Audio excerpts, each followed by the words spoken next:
દર્શક મિત્રો, એક ભારત ન્યૂઝ મીડિયામાં આપનું હાર્દિક સ્વાગત છે। વડાલી શહેરની પ્રાથમિક શાળા નંબર 7 ખાતે ગરમ સ્વેટરનું વિતરણ કરાયું। વડાલી શહેરની ગાયત્રીનગર સોસાયટીમાં આવેલ પ્રાથમિક શાળા નંબર 7માં દાતાશ્રીઓ દ્વારા બાળકોને ગરમ સ્વેટરનું વિતરણ કરવામાં આવ્યું।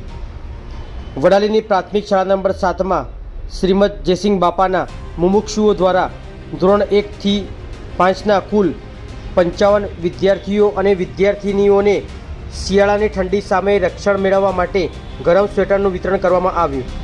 પ્રાથમિક શાળા નંબર 7ના આચાર્ય શ્રી રેખાબેન સુથાર તેમજ સુહાગભાઈ પટેલ શિક્ષકશ્રીએ દાતાશ્રીઓને ફૂલછડી આપીને તેમજ શાલ ઓઢાડીને તેમનું સન્માન કરવામાં આવ્યું હતું। દાતાશ્રીઓ દ્વારા નાના બાળકોને ગરમ સ્વેટર તેમજ બિસ્કિટના પેકેટનું વિતરણ કર્યું। બાળકોને સ્વેટર તેમજ બિસ્કિટ મળવાથી તેમના ચહેરા પર અનોખી ખુશી જોવા મળી હતી। અંતમાં પ્રાથમિક શાળાના આચાર્ય શ્રી રેખાબેન સુથાર દાતાશ્રીઓનો આભાર વ્યક્ત કર્યો હતો। પત્રકાર વિશાલ ચૌહાણ, સાબરકાંઠા।